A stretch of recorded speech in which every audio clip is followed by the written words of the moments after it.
Hey guys, and welcome to Stressless Saturday on this rainy and wet morning in Sydney. So I hope you guys have had a cracker week. I know it's been rain on and off and a bit of sunshine depending on where of parts of the world you are. So today I want to talk about supplementation. Now, before I start talking about challenges and what they are, I actually want to say all supplementation advice should be taken from a professional. And by professional, I don't mean somebody who's been at the gym for about 6 months to 9 months to a year and is taking the same amount of proteins, pre-workouts, or whatever they're taking. I mean actual professional advice. So speak to a nutritionist, speak to an actual personal trainer, or somebody who's qualified to give you supplementation advice, because the advice that you get from a professional is going to be exactly what you need, and it aligns with your goals and aligns with your body and your lifestyle. So before we begin, I just want to say, look, I'm not anti-supplements, or I'm not with supplements. It all depends on what you're using them for and what your goals are. So the biggest challenge is for me, when I was going through my transformation, is that I was depending on supplementation to push me through, when realistically supplementation is just an enhancement, or should be an enhancement to an existing health and fitness plan. If you get your nutrition, your training plan in line, supplementation is only 5% of the puzzle. What it does is, for example, different types of supplementation, like your pre-workouts, your proteins, your carbohydrate shakes, nitric oxide, stuff like that people take to get a bigger pump, to get more energy, more focus, to get, for example, a protein shake is the most common one that you'll see people have either before bed, a casein, slow releasing protein, or after a workout, 20 minutes while their body's anabolic and their muscle needs to have those nutrients, people will have a protein shake. So first of all, I want to start by saying, again, supplementation should be 5%, is an enhancement to a great nutrition and fitness program. So what I used to think supplementation was to me is, I thought supplementation was why I was getting the results. So at one stage I was hitting a pre-workout, intra workout, a during workout, BCAAs, and I was throwing all this supplementation in my body without actually knowing what it was doing. But because I had friends at the gym, or I had a certain YouTube, while I was watching YouTube or whatever it was, I was reading an article that somebody had a dramatic transformation, or it assisted them lifting heavier, or it did whatever, it did wonders for them. So then I started adopting those into my into my lifestyle plan. And to be honest with you, up until today, I still have the view of, I only take supplementation where necessary. So if I know that I'm going to skip a meal by accident, or if there's if I'm running late or whatever, I've dropped my lunch or I've forgotten it or whatever it may be, then I'll try my best to have like a lean, clean meal. If I don't have that readily available for me, then I'll use a protein shake, or I'll use some sort of a carbohydrate shake, like a mass gainer, as they call it in the market. But that's the only time. Realistically now, I'll do, if I'm really training for competing, or if I really want to get down to that physique, really slim looking physique ready for stage, then I'll start using supplementation. But realistically, on a day-to-day basis, I try and avoid supplementation when I'm just living my normal life, because eventually there's going to come a point in time where you can no longer sustain that amount of money that you throw towards supplementation. But then again, you're not really always going to be competing in 40 years where you're not really going to jump on stage. So there's no point in spending $150 to $200 a month in supplementation. So that's just quickly, while I'm saying supplementation, I'm saying the first types of supplements that there are out there. So there's pre-workouts, there's post-workouts. So pre-workouts are usually caffeine-based, which gives you, just imagine like a coffee, that will give you more energy. And there's two types of pre-workouts. So there's a pre-workout that just gives you that berserk energy that you need, and then you really crash after about 2 hours. So like a sugar high times about 10. And then you've got your focus and your sustained pre-workout. So these are a little bit more mild, and what they do is they just give you the focus that you need to get through your workout, but the duration of the pre-workout effect is much longer. So there's some, I'm not going to brand label or drop names here. So there's some workouts, the pre-workouts that will last 2 hours. So while you're in the middle of it, you really got that pump going, blah, blah, blah. And then there's some pre-workouts that will last 5 to 6 hours, but they're a slow release. So a post-workout, your most common one is your WPI. So you guys will see the whey protein isolates out there. And what this is just the purest form of protein. So one thing that I would like to give you guys some advice on is, if you don't choose a protein shake that is A, fits within your budget, B, is very easy on your stomach. So sometimes the protein shakes will be made out of prawn extract, pea extracts, rice extracts. So just be careful and see. There are also some dairy-based ones. So for those of you who are very lactose intolerant or who have a low tolerance to dairy, I wouldn't suggest getting that. But just do a little bit of research, or even ask people at the counter, or the person giving you the professional giving you the supplementation advice should be able to advise you which type of protein or WPI you need to get. So that was another challenge. It took me about 3 or 4 protein types to go through before I found one that was good for my macronutrients and my plan, tasted good, fit within my budget, and was easy on my stomach. Because the last thing you want is to be bloated and not be able to eat and just feel ill after a protein shake. So the reason why people take protein shakes is 20 minutes after your workout, your body's anabolic and it's like a sponge. So it wants to absorb all the nutrients as soon as possible. So by giving it a post-workout shake, so your a protein shake, it allows your body to muscle synthesize, and it basically repairs tissues, usually within that 20-minute window.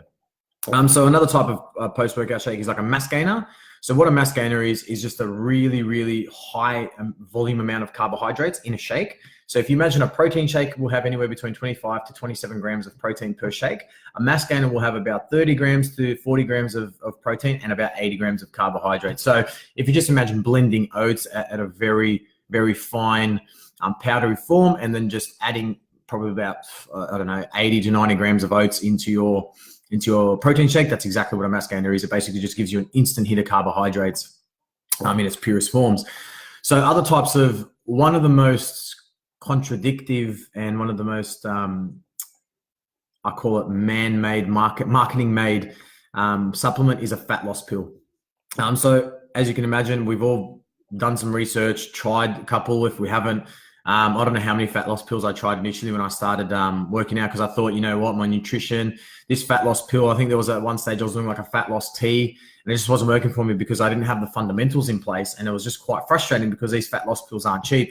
I think it was like $60 or $70 a jar, and the jar would last you 2 or 3 weeks. And anyway, so what these are, there's usually a form of, there's multiple supplements in there, there's multiple chemicals in there, but it's usually L-carnitine based.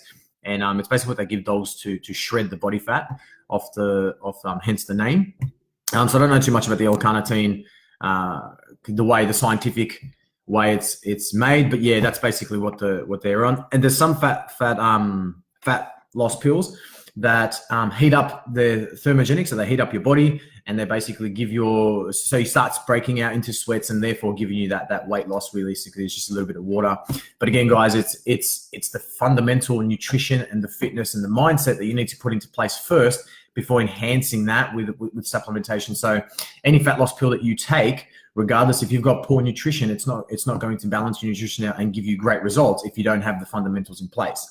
So that's another type of supplement. Quite challenging though to know which ones you can and can't have, and some of them will give you a pre-workout effect, like you're buzzing all day and you feel like you're working in overdrive and in fast forward, I call it. Sometimes with a high amount of concentrate of caffeine, you feel like you're bouncing off the wall, and sometimes it's usually how I run my webinars. But so BCAAs, again, usually people take BCAAs. So what a BCAA is a branched chain amino acid. That means just essential amino acids that your body needs, like minerals and stuff like that to regulate and to assist with muscle synthesis. So where protein is repairing muscles and torn fibers, amino acids is helping your body break down that and help with the synthesis process. So the time you would take a BCA is I can take them sometimes if I don't want to drink just a plain cup of water. I'll take it throughout the day, where as like a cordial or as like an additive to the water. But usually I drink that throughout my workout. A, it ensures I'm not dehydrated, and B, it gives me the amino acids I need for my post-workout protein shake if I'm taking some. So guys, the challenges that you will obviously face is financial.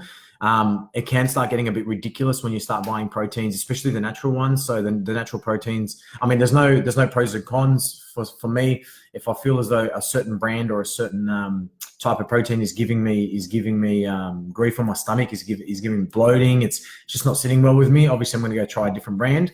So the only thing I can say is try and stick with Australian brands, because they have Australian standards and they meet our standards.